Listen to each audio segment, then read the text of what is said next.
Le diapo sur Moodle. Ah. Donc, ben, je le mettrai à... Attendez. Je vais essayer, effectivement. Euh,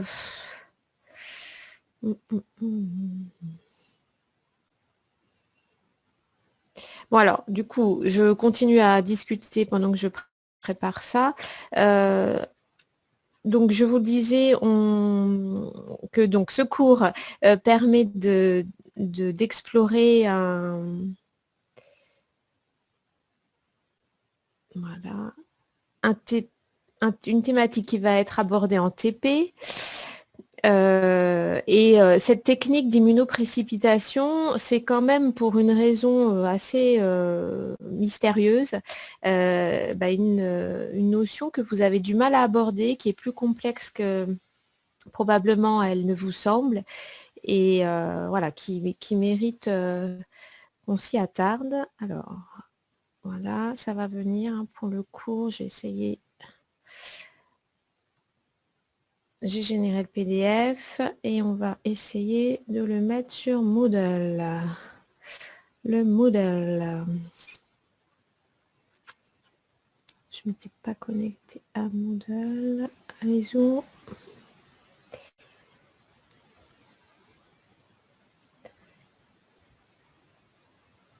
Si ça traîne pas trop. Hop là. Voilà.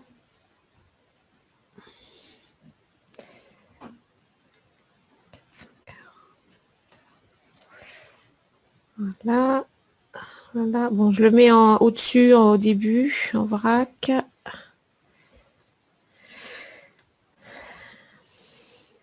Et c'est parti.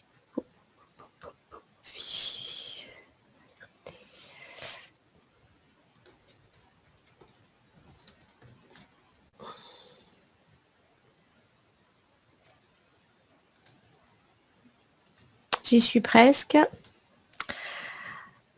Aïe, aïe, aïe, hein. Ça prend du temps tout ça. J'aurais dû le faire avant. 440. Oui, il s'appelle cours 1. J'ai pas changé le nom. C'est rapide dans le fichier. En cours IP. Ok, c'est bon.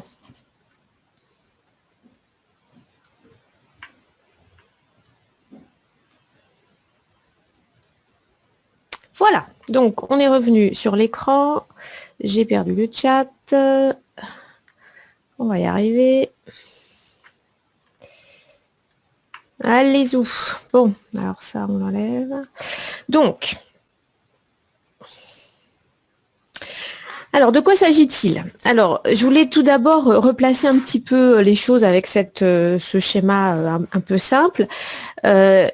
Pour repartir de qu'est-ce que c'est qu'un extrait in vitro, enfin de travailler in vitro ou en tissu. Donc, on a donc des organes composés de cellules et pour vous raccrocher sur quel type de technique on peut appliquer à quel type d'échantillon. Donc sur ce genre d'échantillon, on va procéder à une analyse par découpe. On pourra faire de l'histologie, de la microscopie, des marquages de la coloration. Ça, vous le verrez un petit peu plus tard dans le cours en 440. À partir du moment où on va dissocier les cellules les unes des autres pour s'affranchir donc du tissu, on va pouvoir éventuellement les mettre en culture, ce qui n'est pas visualisé ici. On pourra faire aussi de la cytométrie de flux en plus de la microscopie. Cette technique, on la verra aussi en 440 avec moi dans quelques cours.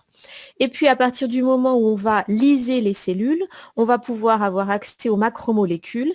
Grâce à des techniques de centrifugation, on va pouvoir faire des techniques d'électrophorèse, de séparation, de chromatographie également, et ensuite d'analyse. D'accord? Donc, on va situer avec cette technique entre ces deux types de matériaux et cette technique d'immunoprécipitation va nécessiter l'élaboration d'un lisa cellulaire.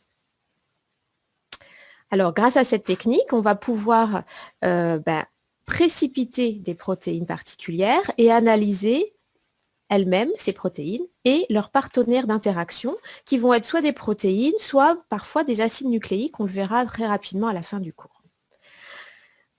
Alors, pour pouvoir avoir une idée assez générale, le principe de l'immunoprécipitation, ça va être d'isoler une protéine à partir d'un mélange complexe de protéines. C'est ce qu'on va retrouver dans le lysat cellulaire.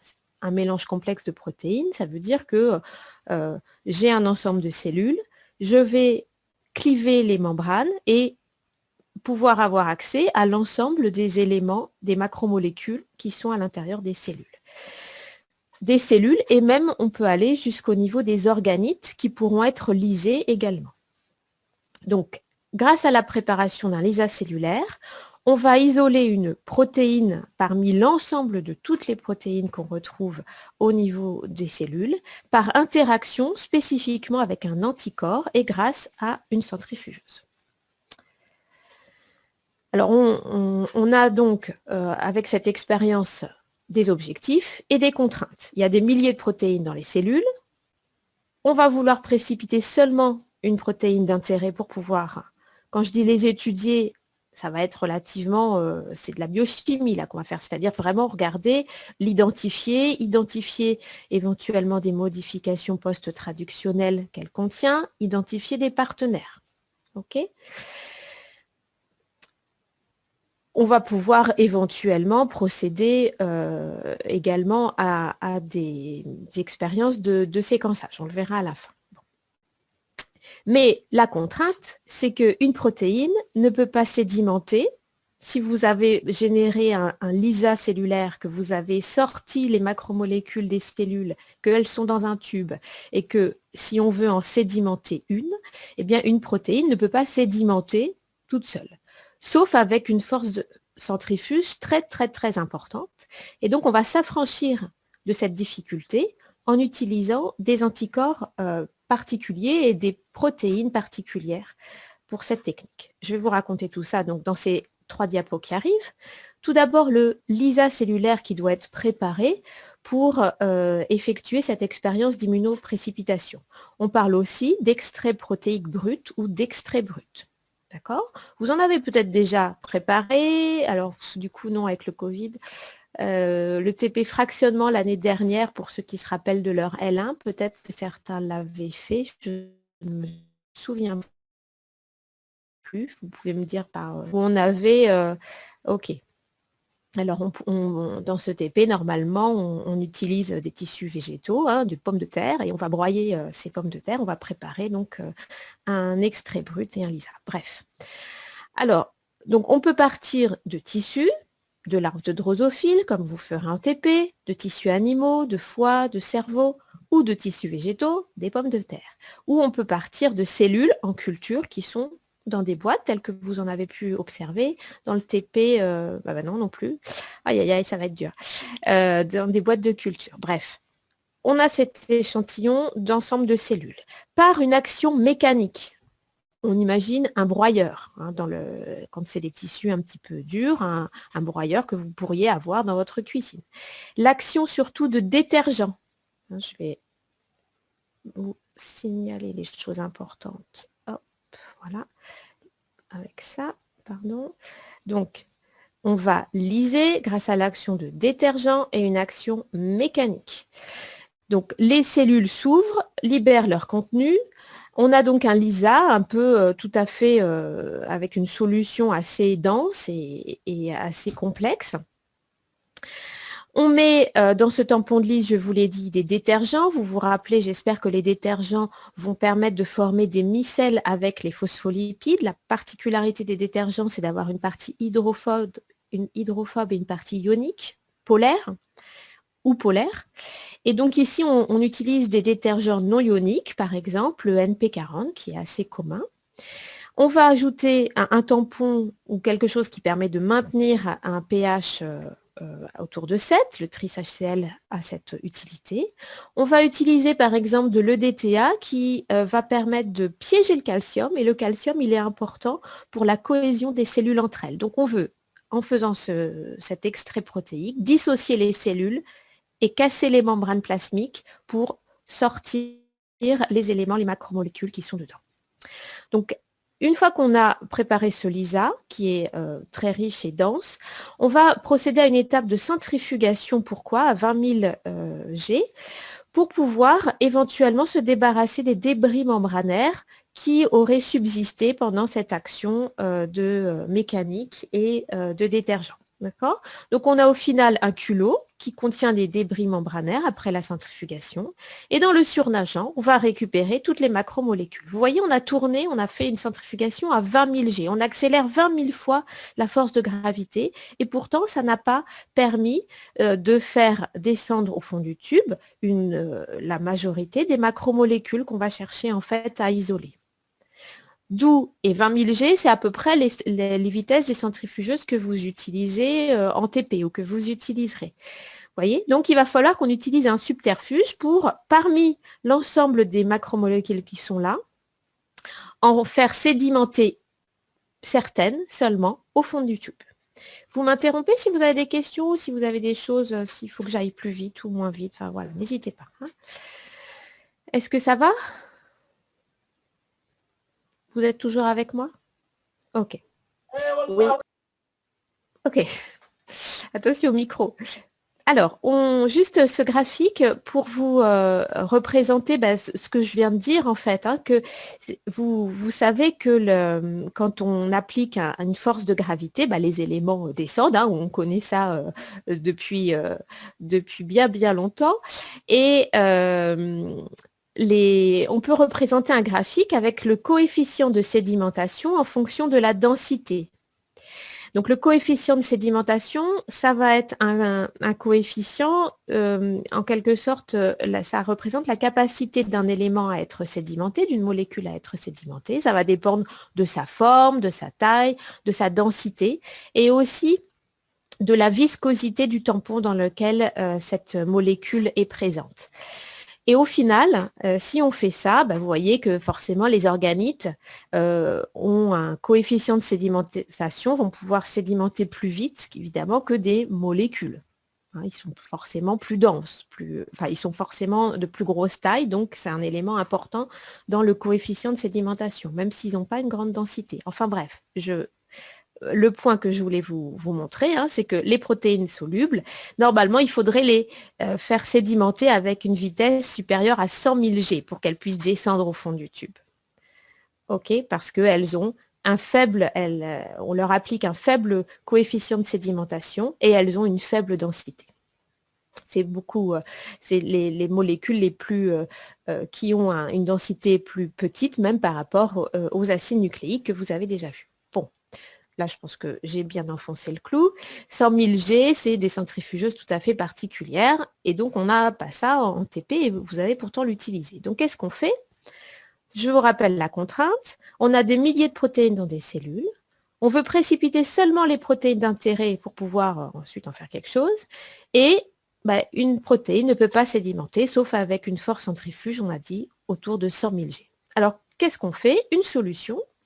On va incuber notre lisa protéique dont je vous ai parlé tout à l'heure avec des anticorps, ce qui va permettre de former des complexes antigènes-anticorps. Là, en gros, ça veut dire que l'anticorps va interagir par des interactions faibles, se coller autour, en quelque sorte, s'agglutiner autour d'une protéine d'intérêt.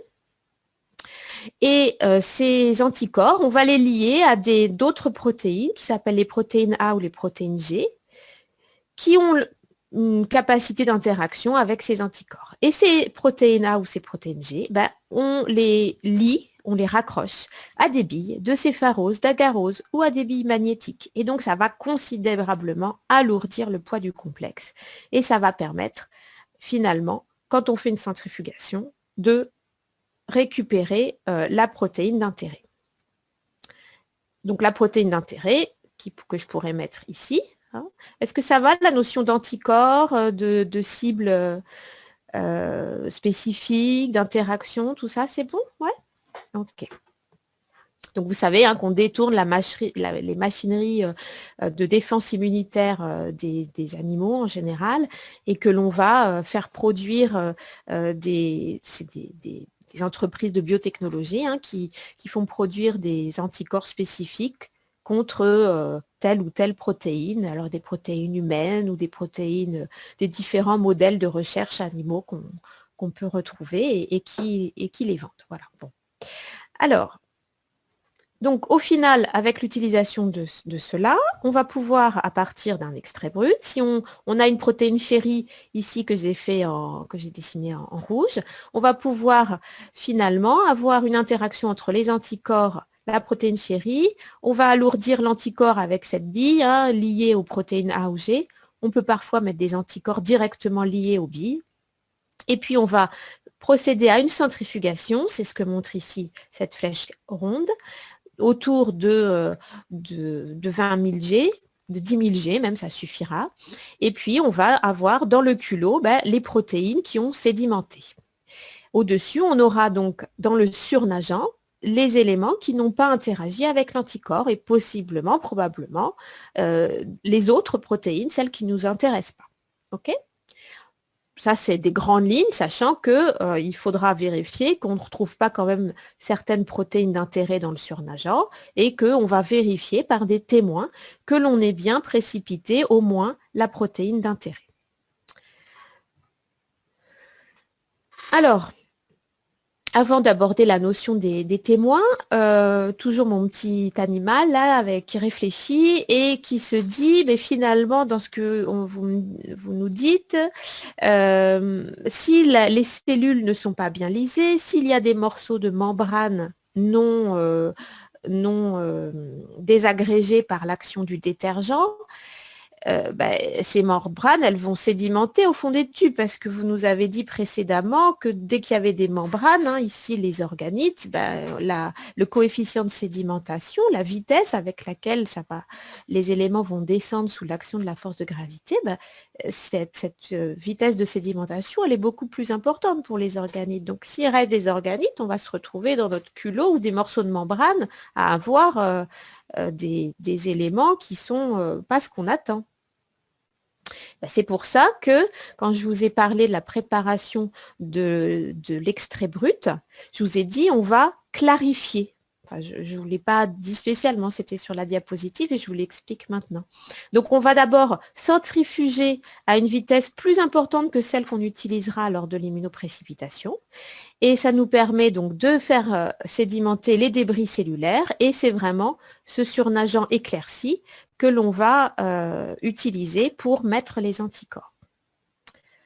OK, donc ça c'est une petite explication sur cette phase-là qui peut être importante si on réfléchit bien à la manière dont les choses se passent. On peut envisager que la rupture des membranes, l'extrait brut, soit pas si facile à obtenir que ça. Donc c'est pour ça que cette étape est importante.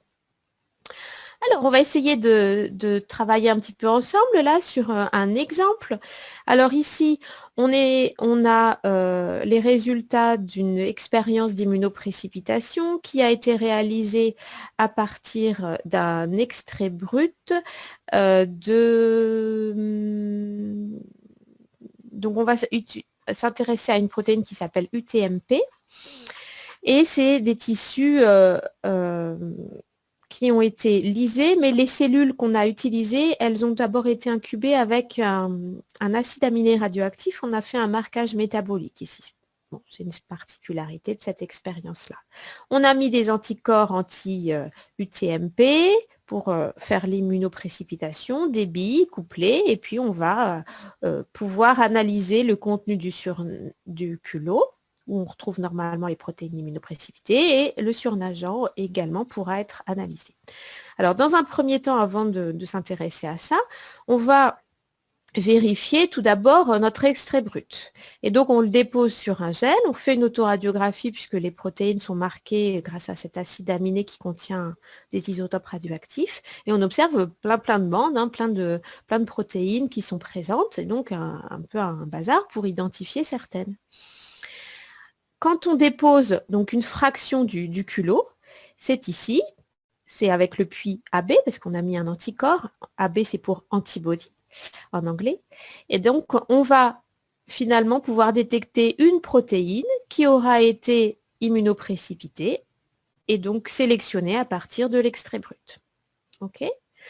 Vous avez ici un puits qui est appelé NRS, c'est pour sérum normal rabbit serum. Ça veut dire qu'on a utilisé des anticorps qui ne sont pas dirigés contre la protéine d'intérêt. Donc, autrement dit, je vous ai expliqué un tout petit peu comment préparer les anticorps très rapidement. Hein. Il faut qu'on injecte une protéine à un animal et puis son système immunitaire va faire son œuvre et on va retrouver dans le sang de cet animal des anticorps. Donc, avant d'injecter à l'animal l'antigène, la protéine contre laquelle on voudrait produire des anticorps, on va récupérer une partie de ces anticorps qui, normalement, avant qu'on ait eu l'injection, du coup, ne réagissent pas contre la protéine d'intérêt. Donc, c'est un témoin. Un témoin comment? Est-ce que vous pouvez me répondre? C'est un témoin. Vous savez qu'il existe plusieurs types de témoins, des témoins positifs, des témoins négatifs.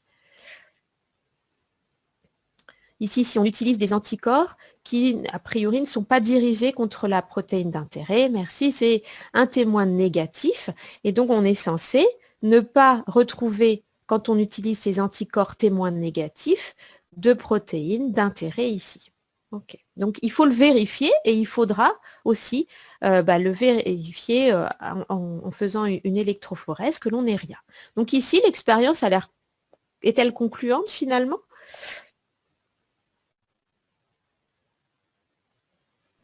Oui, elle est concluante. Oui, effectivement, on ne détecte pas dans le culot qu'on a analysé de protéines d'intérêt ici quand on a utilisé, si je reviens là, on ne détecte pas de protéines d'intérêt quand on a utilisé un anticorps non spécifique. OK. Par contre, malheureusement, il arrive que parfois, on retrouve des protéines qui sont visualisées après immunoprécipitation avec ce témoin, cet anticorps. On dit un anticorps irrelevant en anglais et en français, on dit un anticorps non spécifique. Il arrive parfois donc qu'on retrouve des protéines qui ont été sédimentées. Alors, voilà, donc Frédéric, j'éclaircis votre question. Parce que finalement, parmi toutes les macromolécules, les dizaines de milliers de macromolécules qu'on a sorties des cellules, quand on a fait notre extrait brut, eh bien, il y a une densité importante de matériel parfois, et on a des molécules qui ont la fâcheuse tendance parce que dans leur composition en acides aminés, par exemple, certains acides aminés ont plus de propension à aller s'accrocher sur un anticorps que d'autres, ou même parfois sur les billes ou sur les protéines A. Ça, c'est un écueil très, très important et connu pour ces expériences d'immunoprécipitation. Donc, il est indispensable, ça arrive très fréquemment, qu'on se retrouve dans ce cas de figure, Frédéric, qu'on retrouve dans un culot, quand on a utilisé un anticorps normalement dit négatif, qu'on retrouve des protéines immunoprécipitées. OK? C'est plus clair? Alors, donc ce témoin-là, vous le retrouverez presque dans toutes les figures de résultats qu'on pourra vous présenter dans les CC ou dans les TD, ou voilà. Et donc, il faudra vérifier que ce témoin négatif est tel qu'on l'attend. C'est-à-dire qu'on ne retrouve pas de protéines d'intérêt à la suite de l'immunoprécipitation avec ce témoin. Il y a d'autres témoins qui peuvent être faits et que vous ferez en TP, c'est pour ça que j'en parle. On peut utiliser des extraits protéiques sans protéines cibles. Donc, c'est un peu bizarre, on peut se dire, bah oui, forcément, si on utilise un extrait sans protéine cible, on ne va pas sédimenter cette protéine. Mais voilà, ça permet pour une chose que je vous dirai après, de valider aussi l'expérience. Le fait que ici, vous voyez, on peut utiliser un extrait protéique sans la protéine chérie d'intérêt rouge, qui est normalement rouge. Donc ici, je l'ai enlevé. Et normalement, on est censé, en utilisant un anticorps anti-protéine d'intérêt, anti-protéine chérie, si évidemment l'extrait protéique ne la contient pas, on n'est pas censé la retrouver dans le culot. Donc ça, c'est un témoin négatif, normalement, qui devrait fonctionner à tous les coups. Donc, vous le testerez vous-même en TP et vous me direz ce que ça a donné. OK? Ça va? On continue? Pas de questions particulières ou vous avez des questions?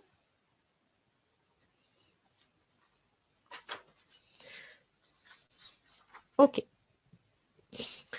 Donc, voilà, hein, parfois, les anticorps qu'on dit négatifs, irrelevant ou non spécifiques, on peut utiliser ces différents termes, permettent de sédimenter des protéines. Et parfois, donc ça peut constituer un problème. Et dans ces cas-là, on a des solutions, des adaptations à faire au niveau de l'expérience.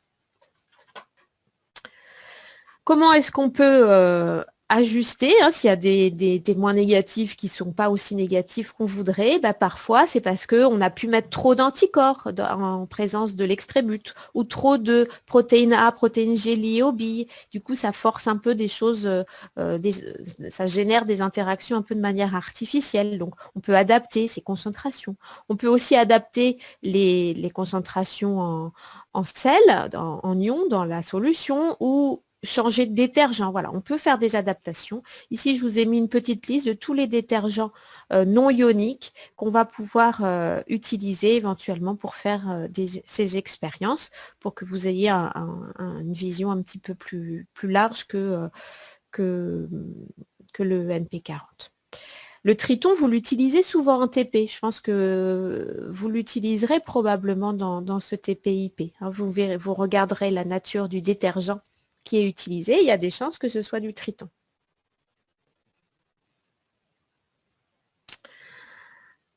Alors, pour cette expérience, un des objectifs, c'est de pouvoir récupérer des protéines dans leur conformation native. Est-ce que vous pensez que c'est faisable tel que je l'ai pour l'instant expliqué, ce protocole? Est-ce que ça veut dire quoi une conformation native? Est-ce que quelqu'un peut prendre la parole? La conformation initiale de base. Voilà, la conformation, donc c'est non dénaturé, c'est la conformation, c'est-à-dire la manière dont la protéine se replie dans l'espace, sans contrainte, et avec lesquelles elle va avoir ce qui va lui permettre de générer son action, d'avoir une fonction particulière. Et donc, effectivement, dans cette expérience, on veut récupérer les protéines dans leur conformation native. Et alors, est-ce qu'il faut éliminer les AB? C'est pour antibody, c'est ça? C'est anticorps, Romain? Ouais. Alors, il n'y a pas forcément besoin d'éliminer les anticorps. Et ma question est, est-ce qu'avec le protocole que j'ai indiqué, est-ce qu'on a des protéines finalement? Certains ont répondu déjà, mais finalement, les anticorps, les détergents non ioniques qu'on utilise vont préserver en fait les conformations des protéines. D'accord? Ils vont s'attaquer aux phospholipides tout en préservant les conformations des protéines. Il y a un détergent qu'on ne pourra surtout pas utiliser. C'est lequel? Si vous avez un peu de recul sur les expériences qu'on vous a déjà racontées l'année dernière. C'est ça, bravo, merci. Le SDS, qui est un détergent ionique, lui qui va contribuer à dénaturer les protéines, ne sera pas utilisé pour préparer des extraits bruts si on veut faire cette expérience. Alors pourquoi est-ce qu'on veut récupérer les protéines dans leur conformation native? Parce que notamment, on le verra tout à l'heure, souvent s'intéresser aussi aux partenaires des protéines. Et quand on a une protéine qui interagit avec une autre, c'est souvent des systèmes de clés-serrures et les conformations des protéines, elles sont très importantes pour ces interactions. Donc, on ne veut pas les perdre. Et quand on injecte le système anticorps-antigène, quand un anticorps reconnaît une cible, quand on est nous-mêmes porteurs de ces anticorps, les cibles, elles ne sont pas dénaturées dans notre organisme. Donc, les anticorps, ils sont capables de reconnaître les protéines dans leur conformation native. Alors, il y en a certains qui ne le sont pas, mais il ne faut pas faire des généralités, mais globalement, oui, ils peuvent interagir contre des protéines dans leur conformation native. Et donc, le fait qu'on fasse une centrifugation, ça ne va pas spécialement dénaturer les protéines. Donc, il y a toutes les chances que dans le culot, on retrouve des protéines qui ont encore leur conformation native. OK? Alors, pourquoi je vous parle de ça et de cet aspect-là? Parce que je sais que cette expérience, par expérience justement, par retour un peu des étudiants, notamment des étudiants de L3 qui ont parfois encore des difficultés. Donc, j'ai un peu changé le discours cette année. Pourquoi est-ce que je précise vraiment les choses? Parce que une fois qu'on a réussi à immunoprécipiter nos protéines d'intérêt, ben, il va falloir aller analyser. Il va falloir révéler pour le contenu du culot, pour voir si l'expérience s'est bien déroulée et continuer les études ultérieures. Et donc, pour analyser le résultat de l'immunoprécipitation, qui est vraiment le fait d'incuber le lysaprotéique, les anticorps, on fait des centries et on va analyser le culot, eh bien, il va falloir utiliser des techniques usuelles de vérification, d'analyse de protéines, enfin, ou de révélation de protéines. Et la technique qu'on utilise le plus, c'est le SDS-PAGE. Et le SDS-PAGE, là, pour le coup, bah, c'est une technique d'électrophorèse où on va utiliser du SDS où les protéines seront dénaturées, mais dans un deuxième temps. C'est vraiment ça qu'il faut que vous compreniez. Premier temps, immunoprécipitation, tel que je l'ai raconté. Deuxième temps, analyse. Et là, les protéines, elles vont un peu être chamboulées, elles vont un peu être modifiées. Alors, j'ai préparé des diapositives sur le SDS-PAGE, mais je pense que je ne vais pas les passer parce que non, enfin, sauf justement si vous avez des questions, hein, c'est juste un support que vous pourrez regarder. Est-ce qu'on est d'accord? Cette technique, vous la connaissez, vous l'avez déjà utilisée et vous la maîtrisez. Est-ce que on est d'accord, hein? Ok. Donc, on est d'accord. SDS, le bêta-mère pour réduire les ponts disulfure pour vraiment dénaturer les protéines, ainsi que la chaleur, l'ébullition qui apparaît ici. Et donc, on va déposer sur un gel. On va avoir éventuellement des gels de concentration différentes, hein. Vous savez que ces gels contiennent un polymère qui s'appelle l'acrylamide. Il y a deux sortes d'acrylamide, l'acrylamide et la bisacrylamide. Et donc, ces éléments-là, quand on met un catalyseur, hein, elles vont former des liaisons ensemble et ce qui va générer un système de réseau. Et dans ce réseau, bah, les protéines vont migrer et évidemment, les protéines les moins volumineuses vont pouvoir migrer et s'échapper le plus loin, comme ce poisson-là qui est au bout et qui espère pouvoir s'en sortir, le pauvre, et les autres, les plus gros, qui seront freinés dans les mailles du filet. Les autres protéines migreront moins. Bon, ça c'est une petite anecdote pour que ça vous parle éventuellement. Et une fois que les protéines sont séparées, il va falloir, n'oubliez pas, qu'on doit toujours révéler les éléments de la biologie qui ne sont pas naturellement colorés, étiquetés, etc.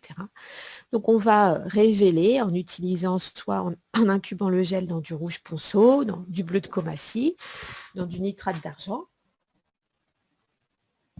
Et on pourra éventuellement faire une autoradiographie comme l'exemple que je vous ai cité tout à l'heure.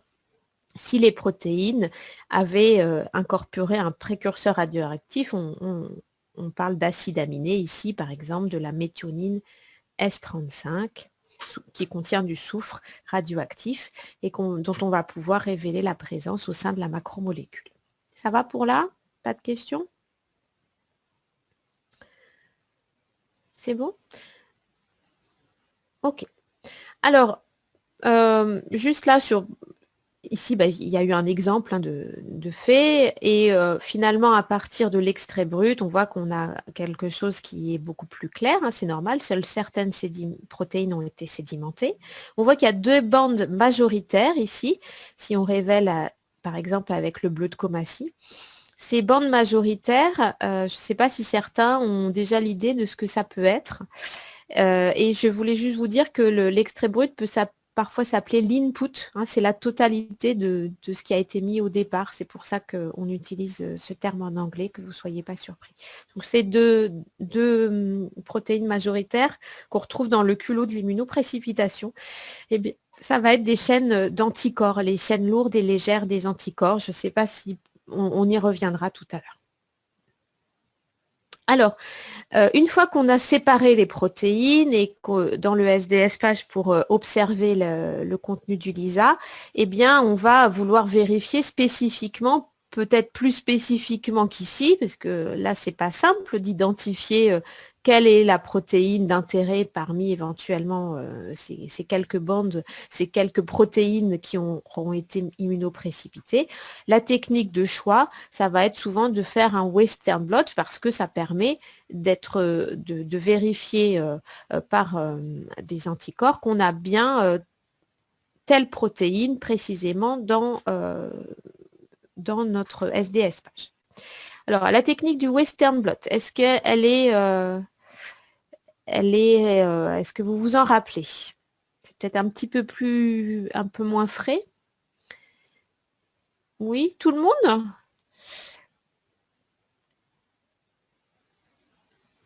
Par exemple, si je demande à Gladys de... Ah, merci, Idou, de... Ouais, il faut dire, j'attends pas forcément des oui à toutes mes questions. Et cette technique, je pense que c'est pas... Vous l'avez vu l'année dernière, ça fait peut-être un petit moment, et puis vous ne l'avez pas réactivé, donc c'est pas forcément évident. Peut-être. Donc, alors, on va la détailler un petit peu plus. Le Western blot, se décompose en 3 étapes. D'abord, en 1, il y a le SDS page. Bon, donc ça, je l'ai évacué rapidement. Ensuite, à partir du gel qui va être généré, eh bien, l'idée, c'est d'aller spécifiquement pouvoir identifier une protéine parmi toutes celles qui auront migré dans un puits. Et donc, pour faire ça, on va devoir changer de support parce que je sais, malheureusement, vous n'avez pas encore fait de gel, mais ça viendra, j'espère. Et ces supports voilà, très bien Massina, les supports de gel, l'acrylamide dont je parlais tout à l'heure, sont très gluants. C'est un peu si vous avez déjà fait des gelées en cuisine, si vous êtes amateur de cuisine, quand vous prenez de l'agar, eh bien, c'est un peu, cette structure-là, le gel. Et donc, c'est difficile à manipuler. Et comme on va devoir le manipuler au sein du gel, voilà, s'il y a plusieurs protéines, nous, on veut identifier une particulièrement, il va falloir manipuler. Donc, on va changer de support pour pouvoir manipuler plus facilement. Donc, vous voyez ici, il y a notre gel de polyacrylamide qui est représenté. On imagine que plein de protéines ont été séparées dans ce gel et ne sont pas forcément visibles d'ailleurs. On va appliquer ce qu'on appelle une membrane. Imaginez-vous que c'est une feuille, comme une matière qui a beaucoup d'affinité pour les protéines. C'est des membranes de nitrocellulose ou de PVDF et en anglais, c'est le mot blot qu'on utilisera. Ces membranes, elles ont la capacité d'interagir avec les protéines parce qu'elles ont un peu des charges et elles ont aussi des molécules hydrophobes. Enfin, voilà, il y a des zones hydrophobes, tout ça. Donc, elles vont retenir les protéines.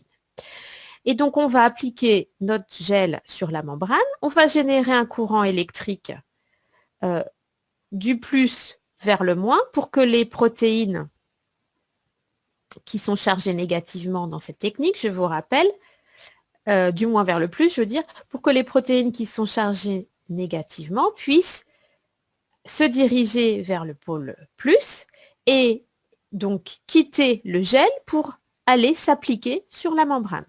C'est l'étape de transfert dont parlait Massina. On peut avoir différentes méthodes, sec, semi-sec, avec plus ou moins de liquide. En TP, normalement, c'est ce matériel-là que vous utilisez. Et l'idée, voilà, c'est d'avoir un support qui est plus facile à manipuler. Donc ici, un transfert a été fait. Ça, c'est une membrane maintenant. Et on voit, c'est plus blanc autour, c'est plus solide. Et on vérifie que le transfert s'est bien passé en colorant notre tissu, notre membrane. Mais on ne sait pas encore, parmi toutes les protéines qu'on va observer, lesquelles sont les protéines d'intérêt. Donc, pour faire ça, il va falloir incuber la membrane avec des anticorps. Des anticorps, en général, on utilise des couples, on pourrait en utiliser qu'un, mais souvent on utilise 2 types d'anticorps. Un anticorps primaire qui détecte directement la protéine et des anticorps secondaires qui sont beaucoup plus petits ici, c'est une représentation, et qui sont liés à une enzyme, souvent la peroxydase. Cette enzyme, on va lui apporter un substrat qu'elle va modifier et le produit va être visualisé souvent, il a la capacité d'émettre une petite lumière. Et donc, là où on aura la protéine d'intérêt, on aura une petite lumière. OK? Alors, cette représentation ici, ben, c'est notre blot. Et on imagine nos protéines qui ont migré. Tout autour, là, il y a des petits ronds. Ces petits ronds sont en fait souvent des protéines de lait. On va incuber notre membrane une fois que la migration elle a eu lieu avec des protéines de lait. Est-ce que quelqu'un peut me dire pourquoi? Et nos anticorps, on va les incuber aussi dans du lait. Est-ce que quelqu'un peut me dire pourquoi?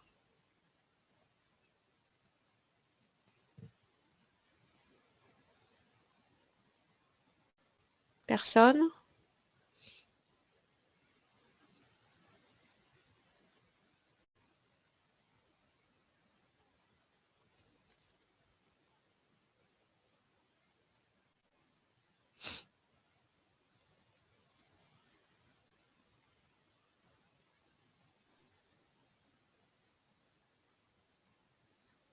C'est Oui? pour saturer les membranes. C'est ça. Ça veut dire quoi, saturer les membranes? En protéines, je crois. Oui, alors en fait, les membranes sont des saturées en protéines. Oui, mais pourquoi? Il n'y a pas de rapport avec le calcium, bien que dans le lait, parfois, il y ait du calcium. Alors, en fait, je vous ai dit que le blot était un support qui avait beaucoup d'affinité pour les protéines. Donc, si on n'avait pas incubé, s'il n'y avait pas ces petites protéines de lait qui recouvrent, ça veut dire qu'il y aurait nos protéines qui ont été transférées sur notre blot. Et puis, quand on met les anticorps, qui sont des protéines, qu'est-ce qui va se passer? Qu'est-ce qui pourrait se passer? Nos anticorps pourraient se fixer ici, par exemple, ou là, ou là, ou là. Pourquoi? Parce que, comme toute bonne protéine, elles ont de l'affinité pour ce support membrane. Donc, les anticorps iraient partout, comme dit Romain. Et quand on révélerait avec des anticorps secondaires, on aurait du signaux partout. Et donc, la révélation serait de la protéine d'intérêt serait impossible. OK? Donc, effectivement, avant de mettre l'anticorps, surtout, c'est très important de saturer, quand vous m'avez dit saturer, c'est on sature les sites libres les zones libres du blot, de la membrane, avec des protéines du lait. C'est ces petites choses-là qui sont représentées. Est-ce que c'est clair? Ah, alors, le rôle... Oui? Excusez-moi, la saturation se fait par quelle méthode? En fait, on va vraiment tremper le blot dans une solution de lait. Mais le lait, justement, comme disait ma camarade, c'est du calcium surtout. Donc, Ah non, vous rigolez? Non, non, non, le lait, c'est beaucoup de protéines, en fait, qui s'appellent les caséines. Le lait doit contenir à la fois, en fait, c'est même des lipides, beaucoup, des protéines, et effectivement, il y a du calcium, mais ce n'est pas les éléments plus primordiaux, hein. Le lait, la fonction, c'est de pouvoir nourrir un petit et qu'il puisse construire ses tissus à partir des macromolécules qui sont amenées. Et il a besoin de protéines, il a besoin de lipides et il a besoin aussi effectivement d'eau et de calcium. Voilà. Donc, c'est vraiment les caséines du lait qui vont faire ça. En fait, avec des protéines. voilà. Et souvent, le lait, c'est un matériel qui est pas cher, hein. Pour tout vous dire, en laboratoire, les gens qui font des Western Blot, ils vont à Carrefour, dans un supermarché, je ne veux pas faire de publicité, et ils vont acheter du lait déshydraté. Vous savez, je ne veux pas faire de pub, mais il y a du lait déshydraté en poudre, et c'est ça qu'on utilise. Voilà, c'est plus économique également. Et ça marche très bien. Alors, la question sur les anticorps secondaires. Donc, Oui. Excusez-moi, j'ai eu un souci avec ma connexion, ça a coupé au niveau de la dernière diapo. Est-ce que vous pourriez réexpliquer brièvement ce que c'était? C'était celle-ci? Oui. Alors, très brièvement, parce que je vais prendre du retard sinon. Oui. Quand on va... l'objectif, c'est de révéler parmi les protéines qui ont été séparées et transférées sur une membrane, le blot, de révéler une protéine parmi toutes. Donc là, il n'y en a qu'une, mais il faut imaginer qu'il y en a autour. Et donc, on va utiliser des anticorps qui sont aussi des protéines. Pour faire ça, des anticorps primaires. Les anticorps sont donc des protéines et le blot, je vous ai dit, il avait une affinité importante pour les protéines. Donc, on va d'abord, avant de mettre l'anticorps, saturer les sites où il n'y a pas de protéines avec d'autres protéines en utilisant des protéines de lait, c'est celle-là qu'on voit ici. Dans un deuxième temps, on mettra l'anticorps primaire et puis des anticorps secondaires qui interagissent contre les anticorps primaires. Ils sont liés à une enzyme et on va révéler l'activité de l'enzyme. Ça va? Oui, merci beaucoup. Ok. Et donc, pourquoi est-ce qu'on met des anticorps secondaires?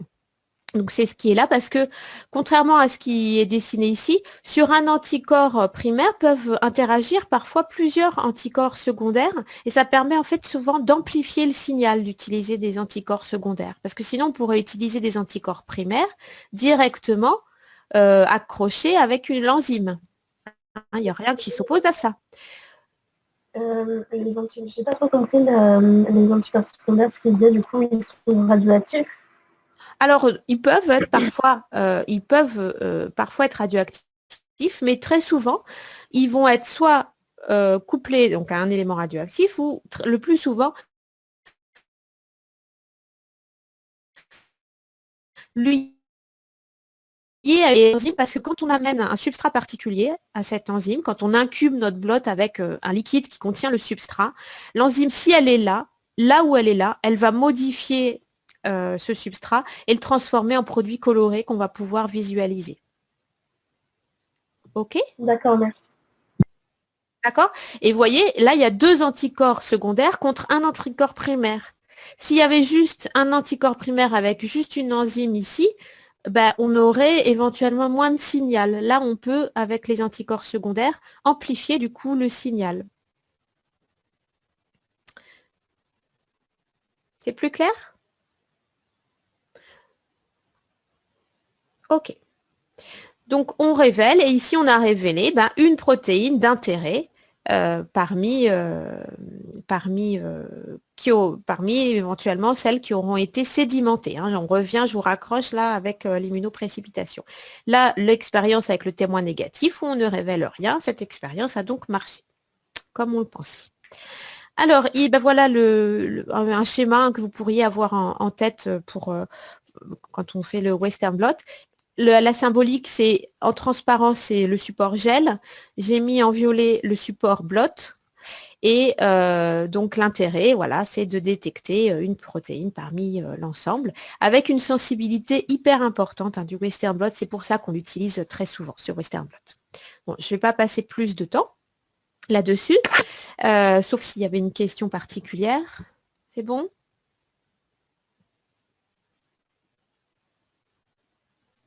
Non, c'est bon, ça va. Ok.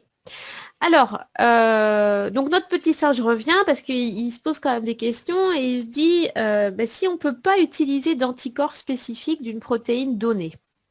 C'est-à-dire si, alors notamment s'il y a parfois des protéines pour lesquelles c'est compliqué de générer des anticorps, de bons anticorps en fait. C'est comme en immuno, c'est comme dans les problèmes des vaccins.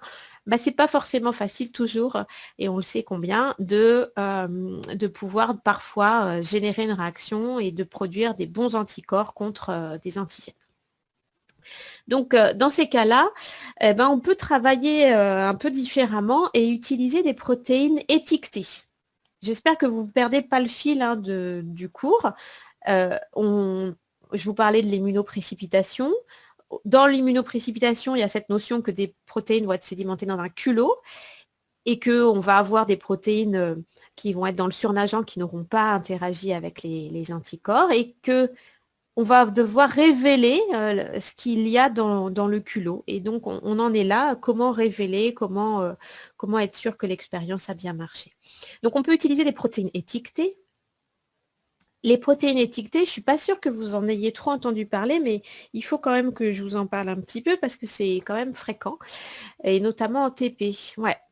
Alors, une protéine étiquetée, là j'ai mis dans le même sac les protéines étiquetées, on dit aussi taguées quand on utilise du franglais, pas de l'anglais, et un tag voulant dire étiquette, et les protéines chimères ou protéines de fusion. Donc l'idée générale, c'est de fabriquer un vecteur qui va coder qui va être transcrit en un ARN messager, qui, dans une même séquence, va coder la protéine d'intérêt auquel on aura rajouté une partie, soit un tag, soit même une autre protéine.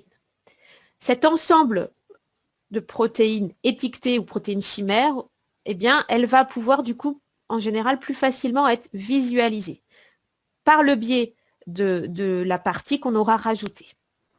Est-ce que vous pouvez répéter, s'il vous plaît, madame, j'ai pas eu le temps de tout faire. Alors, je vous l'ai dit, alors comme je vous explique, comment j'ai dit ça, j'ai dit qu'on allait, en fait, c'est la partie vecteur que vous n'avez pas J'ai compris écrit que les protéines étiquetées ou protéines chimères, ça fabriquait un vecteur qui était inscrit Alors, l'ARN. pas ça. Hein. Pour générer ces protéines-là, on pouvait fabriquer des vecteurs qui, en gros, qui codent pour des protéines d'intérêt auxquelles on aurait rajouté une petite partie. Soit une petite étiquette, soit même une protéine entière. D'accord? Pour faire ça, dans le vecteur, hein, vous avez travaillé sur ces problématiques avec les cours de Jean-Marc Corsi. Vous générez donc un vecteur et en phase, vous mettez la séquence codant la protéine et en phase, pour qu'elle puisse continuer à être transcrite, cette séquence, vous rajoutez la séquence codant l'étiquette ou une protéine chimère. Ensuite, l'ARN messager produit sera transcrit et vous avez votre protéine auquel on a rajouté une partie. Est-ce que c'est mieux? Vous avez réussi à réécrire? J'ai pas tout compris, mais pas grave. Alors, qu'est-ce que vous n'avez pas? Alors, je vais peut-être... donc, bon, on reprend la dia et je vais voir après si je peux rajouter d'autres éléments. Donc, les protéines vont être fusionnées avec quelques acides aminés en plus. On appelle ça un épitope. C'est un court peptide de 6 à 20 acides aminés.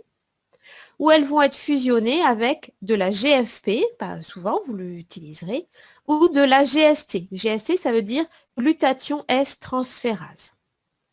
C'est une enzyme qui interagit avec une molécule qui s'appelle le glutathion.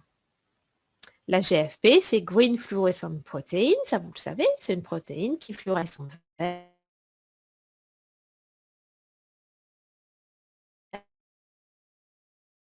Lorsqu'elle est les petites étiquettes ou les tags.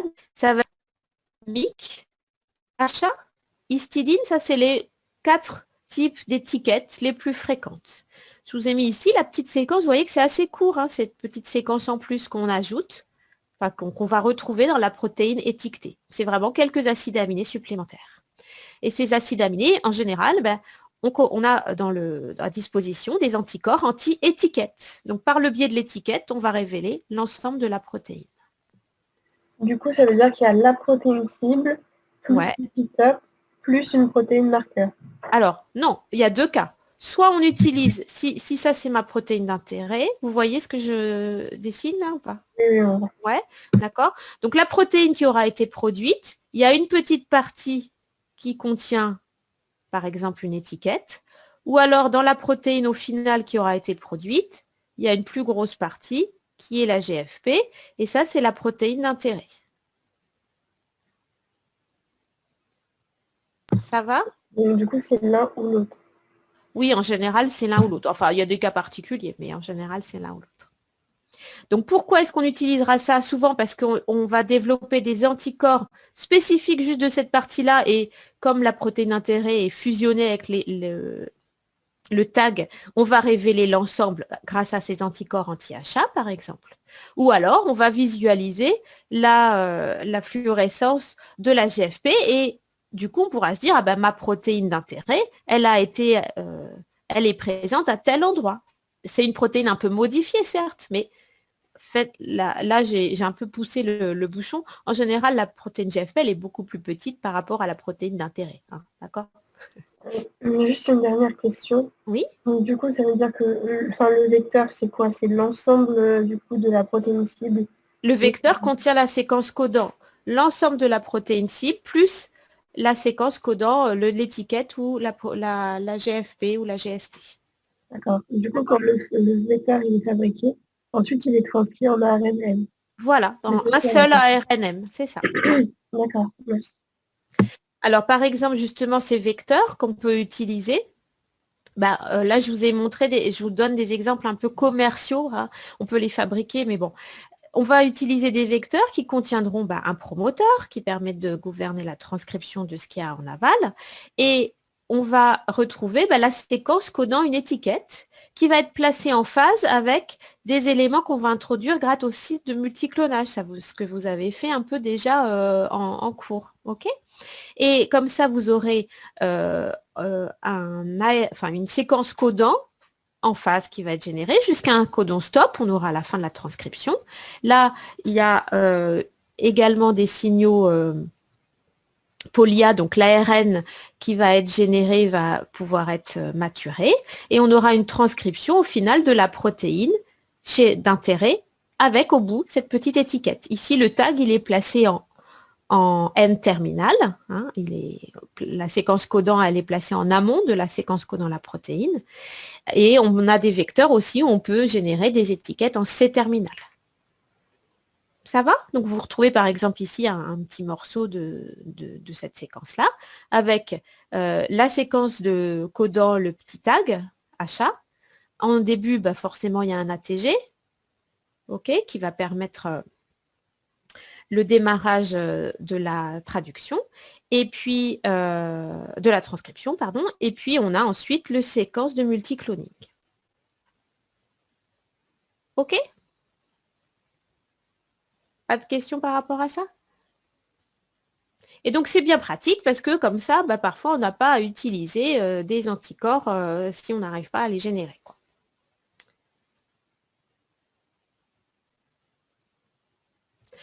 Ok, donc ça peut permettre aussi de purifier éventuellement les protéines, de faire des chromatographies par exemple, parce qu'il y a cette petite étiquette et on va pouvoir récupérer l'ensemble.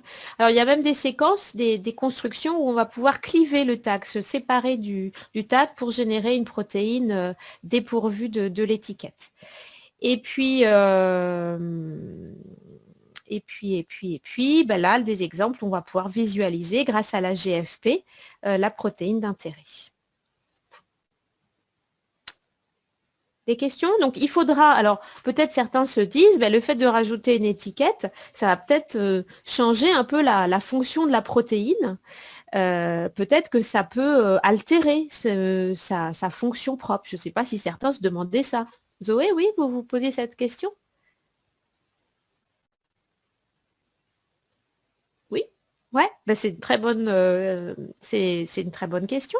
Donc évidemment, cet écueil-là, les chercheurs le savent et ils vont déployer des méthodes pour contrôler tout ça. Parfois, on placera les séquences, donc déjà, on essaye peut-être parfois plusieurs étiquettes, de les placer en N-terminal ou en C-terminal, de voir si c'est la même chose, etc. Et puis, si on peut utiliser comparer les résultats qu'on obtient avec, c'est toujours des faisceaux de preuves, hein, les expériences et l'élaboration des connaissances. Donc, voilà, il faut que ça reste cohérent avec l'ensemble des choses déjà connues, mais on a en tête évidemment cet écueil. D'accord? Après, pour quand même vous rassurer un petit peu, les étiquettes, c'est vraiment, les tags, c'est vraiment des toutes petites séquences. Donc souvent, c'est vraiment 10 acides aminés et ça, en général, quand même, ça permet à la protéine de préserver, à ce que, pardon, la structure de la protéine soit préservée et la fonction aussi, du coup. Ok, alors, je vous ai parlé. Mais du coup, tout ça, ça sert aussi, ça peut, alors pas le SDS page, mais ça peut. Si on a dans notre extrait brut, dans notre le LISA cellulaire qu'on a fait, si préalablement dans les cellules, on avait transfecté ces cellules avec des vecteurs codant ces protéines-là, on les retrouve à l'intérieur de notre LISA et on va pouvoir éventuellement effectivement les révéler grâce aux anticorps anti-étiquette. C'est justement un peu l'objectif, Zoé. Dans le SDS page, un petit peu.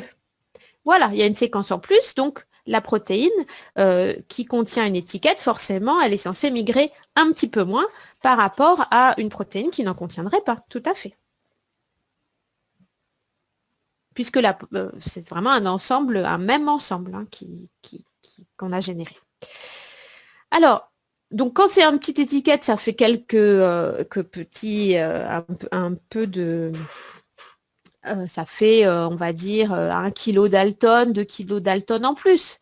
Quand c'est une protéine, par exemple la GFP ou la GST, la GFP, elle fait 30 kilos Dalton. Donc, c'est vrai que ça augmente considérablement la masse de la protéine d'intérêt.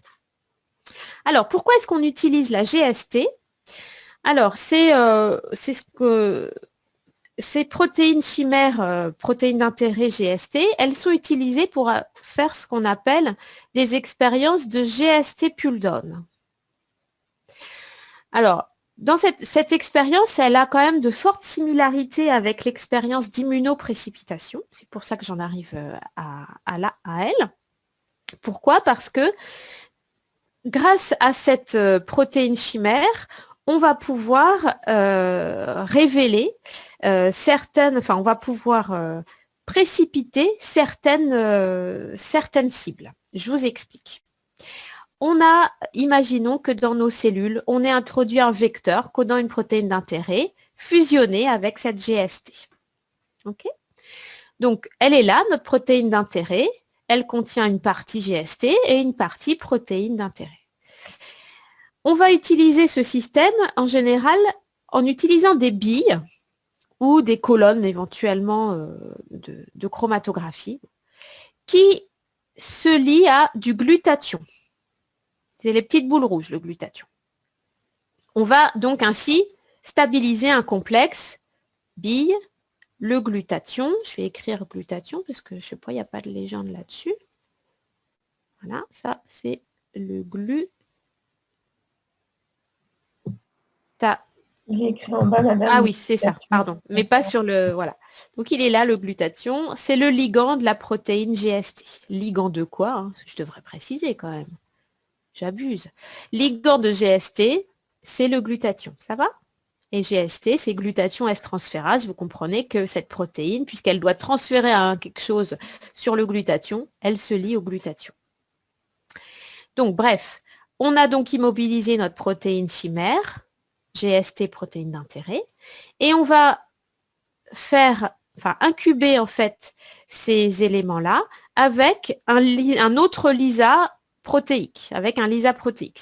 La protéine GST fusionnée avec notre protéine d'intérêt, on pourra l'avoir préparée par ailleurs et purifiée à partir, je ne sais pas moi, d'un extrait bactérien si on a utilisé un vecteur d'expression bactérienne. Enfin bref, elle peut être in vitro, quoi, c'est ça l'idée.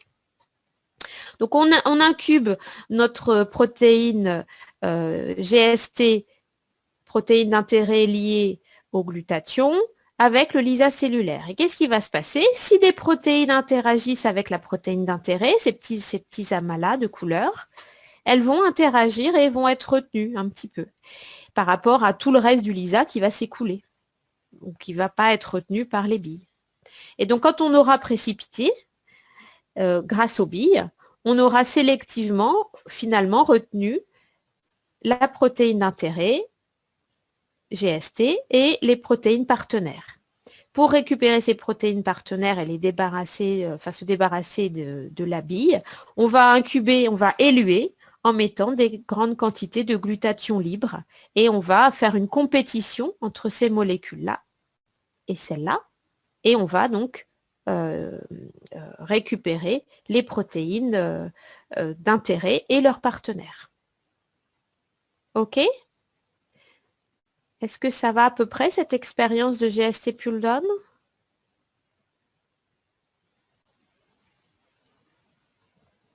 Donc, dans un deuxième temps, il faudra évidemment... En fait, vous voyez, ça remplace la première partie de l'étape d'immunoprécipitation, en quelque sorte. On retient, grâce à des billes qui interagissent avec du glutathion, la protéine chimère.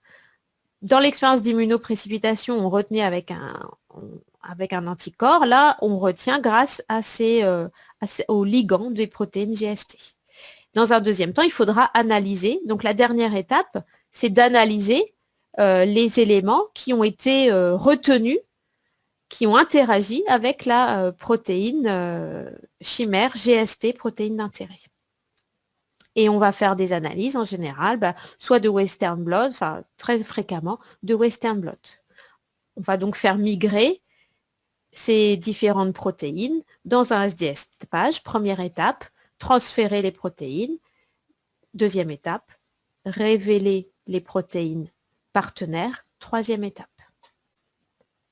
Ça va, Caroline?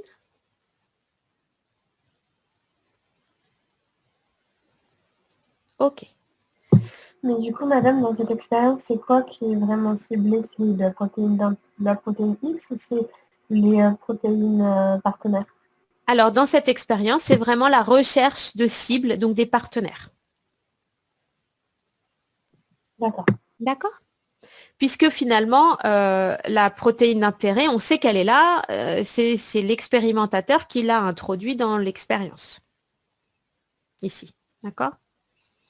Après, il y a une autre manière éventuellement d'utiliser cette expérience, c'est de la faire produire la protéine GST directement dans la cellule. Là, précédemment, c'était vraiment in vitro. Là, elle est produite dans la cellule. Et on va récupérer, toujours grâce au même système de billes et de glutathion qui tapissent ces billes, les protéines GST, les protéines chimères GST et les partenaires. Donc là, c'est vraiment presque comme de l'immunoprécipitation, sauf qu'on remplace les anticorps par ces billes couplées à du glutathion. On va sélectionner parmi toutes les protéines qu'on aura libérées des cellules. Là, on a fait un lisa cellulaire entre cette étape-là et cette étape-là. Parmi toutes les protéines contenues dans le lisa cellulaire ou l'extrait brut, on va accrocher spécifiquement celles qui interagissent avec la protéine GST chimère grâce aux billes et au glutathion. OK? Oui? Non? Ouais. OK. Alors, je précise juste que dans la vitesse tout à l'heure, dans ma précipitation, dans le PDF que j'ai mis sur eCampus, il contient beaucoup plus de diapos que le cours. C'est toutes les diapos que j'ai... Enfin, c'est mon document, en fait, un peu de travail où j'ai enlevé au fur et à mesure des choses que je pensais mettre... voilà, que je garde en réserve, quoi, en gros. Donc, je remplacerai ce document par un autre qui contient juste les diapositives du cours. Oui, sur Moodle, j'ai dit quoi? J'ai dit quoi? Je ne sais plus ce que j'ai dit. Ah, eCampus, mon Dieu. Oh là là, les vieux trucs qui reviennent. L'ancien monde. Allez, ok. Vous avez jamais connu, vous, peut-être, hein, eCampus, si? Peut-être. Si. Allez. On poursuit. Juste pour vous dire les limites et les intérêts du GST Puldon, les anticorps ne sont pas nécessaires. Puisqu'on va la raccrocher via le glutathion. Et l'inconvénient, c'est que là, pour le coup, c'est pas une protéine sauvage, la protéine cible. Et la GST, elle a quand même une bonne taille, donc elle peut quand même un peu modifier, générer ce qu'on appelle des artefacts, des événements non naturels, quoi. Forcer des événements d'interaction parce que la protéine chimère, peut-être, elle est un peu effectivement vraiment différente de la protéine d'intérêt toute seule. Voilà. Donc souvent, on utilise on fait plusieurs types d'expériences pour voir si les résultats qu'on obtient avec une technique, elles sont cohérents avec ce qu'on retiendra avec une autre technique. Alors, la dernière partie du cours, là, on va dans les le temps qui nous reste, s'intéresser un petit peu, on vient quand même de parler un petit peu des partenaires, et on va revenir sur l'expérience immunoprécipitation typique avec comment révéler des protéines, on appelle ça les protéines qui sont co-immunoprécipitées, donc toujours les partenaires en interaction avec les protéines d'intérêt. Alors, effectivement, puisque tout à l'heure, je vous ai dit, et j'ai vraiment insisté, j'espère assez, quand on fait l'expérience d'immunoprécipitation, l'anticorps qu'on utilise va interagir contre la protéine native. Si une protéine a une conformation native, ça veut dire qu'elle est elle-même capable de préserver les interactions qu'elle pourrait avoir dans la cellule avec d'autres protéines.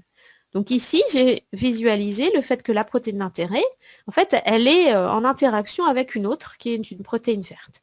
Et donc, dans le culot, après qu'on ait centrifugé à 10 000 G, on va retrouver cette protéine partenaire. Et donc, on dit que la protéine en interaction avec la protéine ciblée, elle est co-immunoprécipitée.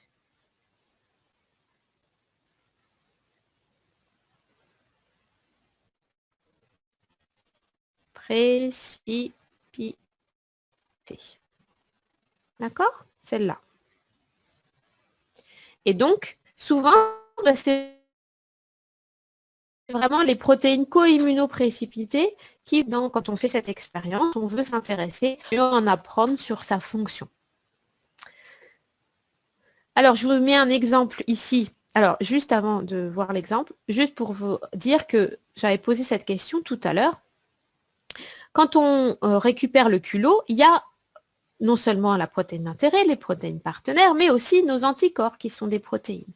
Donc, on peut retrouver des chaînes légères ici et des chaînes lourdes des anticorps aussi dans le culot, et ça aura aussi migré dans le gel quand on dépose une fraction du culot sur le SDS page. On va aussi déposer une fraction du surnageant et de l'extrait brut en général. OK ? Donc, voilà. Après, je vous montre un exemple typique de figure. Donc ici, on a utilisé un extrait de cellules qui contiennent une protéine qui s'appelle GBP. Elle est étiquetée par FLAG, et une protéine XGSK3 qui est étiquetée par MYC. Et donc, on a fait une immunoprécipitation, vous allez juste regarder la partie gauche, avec un anticorps anti-FLAG. Donc, on est censé révéler la protéine GBP-FLAG si l'immunoprécipitation s'est bien passée. OK, donc là, on a le résultat de l'immunoprécipitation, et à droite, on a le résultat de l'immunoprécipitation avec le témoin négatif. Donc, on voit que quand on révèle avec l'anticorps anti-FLAG, donc on est d'accord, c'est dans un deuxième temps de l'expérience, cette révélation, après qu'il y ait eu dépôt sur le SDS page du culot, d'une fraction du culot, évidemment, on immunoprécipite, là on retrouve bien la protéine GBP-FLAG. Et il n'y a rien dans le culot qui est le résultat de l'expérience avec l'anticorps témoin négatif, tout va bien. On aurait pu, ce n'est pas le cas ici, je ne voulais pas trop charger la figure, et c'est ce qu'on fait en général, déposer aussi une fraction de l'extrait brut, pour voir ce que ça, si on retrouve bien, au moins dans l'extrait brut, les protéines qui ont été immunoprécipitées, c'est encore des contrôles. Et on aurait pu déposer aussi une partie du surnageant pour voir si on ne retrouverait plus la protéine d'intérêt. Si l'immunoprécipitation a été très efficace, on ne doit plus ou beaucoup moins la retrouver éventuellement dans le surnageant. Ça va? Vous me suivez? Donc, ces éléments-là, contrôle, n'ont pas été mis sur cette figure, parce qu'elle est déjà assez chargée. Donc, on révèle la protéine GBP-FLAG. Et on va, en fait, dans un deuxième temps, essayer de révéler des partenaires. Et donc, on avait quand même des pistes, des idées sur le fait que cette protéine pouvait interagir avec la protéine XGSK3. Donc, on révèle on fait une deuxième révélation du même blot. On va incuber notre blot avec une deuxième série d'anticorps, le même blot, et on voit effectivement qu'on retrouve la protéine XGSK3.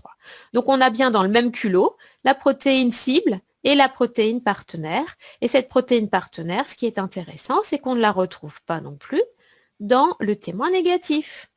Donc on se dit, si elle est présente dans le culot, c'est qu'on a bien une interaction entre la protéine GBP et GSK3.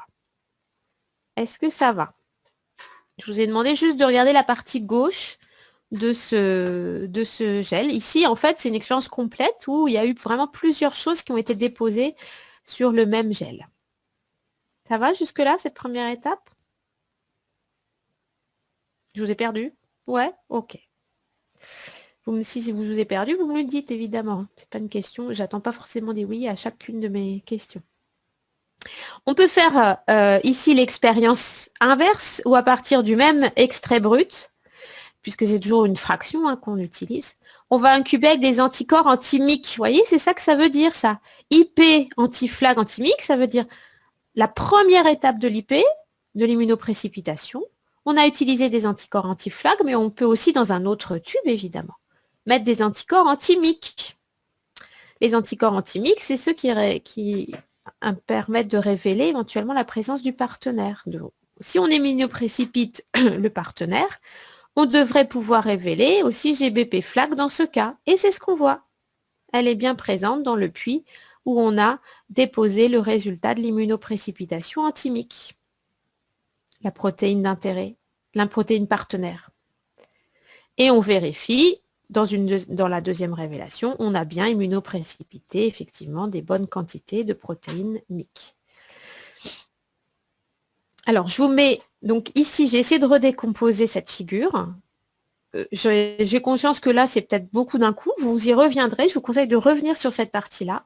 Revenir, pourquoi? Parce que c'est intéressant de se familiariser avec cette représentation des figures scientifiques, le fait qu'on mette des plus ou des moins quand on a mis tel et tel événement. Donc ici, par exemple, on a utilisé des cellules qui ne contiennent pas ni GBP ni GSK3. C'est pour ça qu'il y a des moins. Donc c'est normal de rien immunoprécipiter. C'est encore des contrôles négatifs. Les chercheurs, ils font plein de contrôles négatifs parce qu'ils veulent vraiment être sûrs de maîtriser les choses. D'accord? C'est pour ça que c'est important de faire ces contrôles négatifs ou positifs. Voilà. Le fait qu'ici, c'est les anticorps qu'on a utilisés dans la première étape de l'immunoprécipitation. C'est pour ça qu'il y a écrit IP.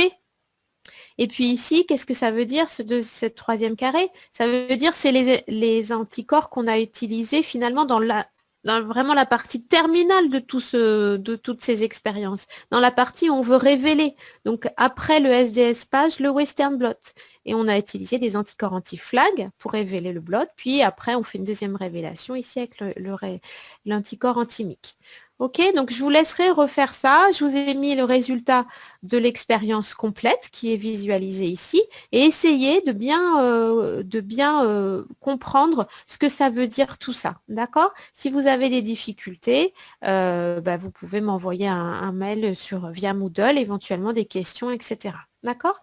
On retrouvera aussi les chaînes lourdes et les chaînes légères des anticorps qui sont visualisés ici. Je vous ai dit qu'ils restaient dans l'immunoprécipitat. Probablement, ils sont révélés parce qu'on utilise toujours des anticorps secondaires. Les anticorps secondaires, ils réagissent contre les anticorps primaires.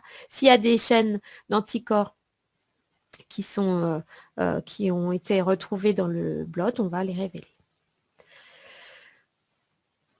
Ok. Alors, il faut que je me dépêche maintenant. Donc, finalement, les techniques d'immunoprécipitation, elle va être utilisée pour rechercher des molécules partenaires d'interaction, soit de révéler de vérifier des pistes, des hypothèses, ou même d'identifier des partenaires non connus pour détecter des protéines rares éventuellement, ou pour analyser des protéines par SDS page et essayer de voir s'il y a des modifications post-traductionnelles, des phosphorylations, des glycosylations. Tout ça, c'est des exemples que vous verrez en TD. Donc, je vais pas trop m'étendre dessus. Pour identifier des protéines non connues, des partenaires non connus, ce qu'on applique après le SDS page, ça ne va pas être un Western blot parce que si on ne les connaît pas, on ne peut pas utiliser on peut pas essayer de révéler par Western blot une protéine qu'on ne connaît pas. Puisque dans cette technique, fondamentalement, le fait d'utiliser tel anticorps primaire pour révéler le blot, Ça nous donne une idée de ce qu'on cherche. D'accord. Donc, il y a des techniques qui nous permettent d'aller à la piste de choses pas connues. Et c'est la spectrométrie de masse, vous l'avez déjà vu? Cette technique? Non? Ah, ok. Donc, vous la verrez plus tard, dans des modules plus tard. Hein. L'idée, c'est d'aller identifier jusqu'à la séquence d'une protéine non connue en faisant des clivages. On va ioniser en fait une protéine, on va la cliver et il y a des acides aminés qui vont être éliminés progressivement de cette protéine et on va analyser en fait quand une protéine va être clivée en peptides, on va analyser dans une machine vraiment très particulière, son temps de déplacement qui sera corrélé à la masse de cette protéine. Et en fonction de la présence de tel ou tel acide aminé, on va avoir en fait des signaux spécifiques et ça va nous permettre d'identifier la séquence. Je ne vous traite pas cette partie-là, je sors vraiment quand même du cours, mais c'est pour que vous sachiez que ça existe et vous vous raccrocherez quand on vous présentera cette technique. Ça arrivera dans d'autres modules.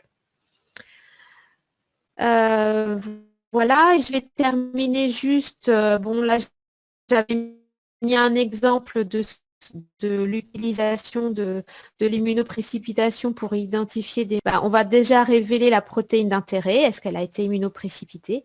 Et dans un deuxième temps, au niveau du blot, on va incuber avec des anticorps, par exemple anti-acide aminé phosphorylé, pour voir si notre protéine, elle portait ce genre de modification. L'intérêt, c'est que si on voulait révéler dans un premier temps toutes les protéines immuno qui contiennent un phosphate dans une cellule, on aurait des dizaines et des dizaines de protéines et on ne pourrait pas révéler parmi toutes celles-ci si notre protéine d'intérêt, elle a un phosphate ou pas. Donc, on fait d'abord l'immunoprécipitation contre la protéine d'intérêt et ensuite, on regarde au niveau de l'analyse en Western blot si notre protéine d'intérêt, elle porte une modification. Donc ici, ça c'est ce qui a été immunoprécipité. On a notre protéine d'intérêt et on voit qu'il y a une forme qui migre différemment. C'est celle qui contient un phosphate. OK. Oui. Ah oui, OK. J'arrête là. Alors, juste pour vous rappeler que je vous promets une dernière phrase. Quand on immunoprécipite une protéine, certaines peuvent avoir comme partenaire des acides nucléiques, des ADN ou des ARN, et on pourra identifier ces ARN ou ces ADN par des techniques qui s'appellent le CHIP ou le RIP. Il faudra appliquer les techniques de séquençage après avoir immunoprécipité les protéines, séquencer les fragments d'ADN ou d'ARN qui auront été sédimentés également avec elle par les techniques classiques que vous avez vues en début de 440. J'imagine que vous avez vu ces techniques, mais là, ce n'était pas le lieu du cours de les faire, de les traiter. Voilà, ben, écoutez, je suis désolée pour les 3 minutes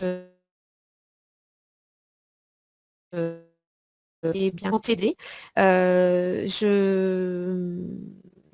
J'avais prévu des petits sondages. Je pense que je vais essayer de vous les mettre sur Moodle juste pour que vous testiez par rapport à certains contenus que j'ai présentés. D'accord? Voilà, vous les retrouverez sous la forme d'un petit test non noté si vous voulez vous exercer. Je vous souhaite une bonne fin de journée. Bon courage à vous. Madame, Oui. Merci, bonne journée. Bonne journée. Oui. Juste, j'ai une question par rapport aux deux dernières techniques que vous avez montrées Ouais. rapidement. Est-ce Oui. qu'on les reverra un petit peu après ou il faut qu'on... Normalement, faut que je vois avec Jean-Marc.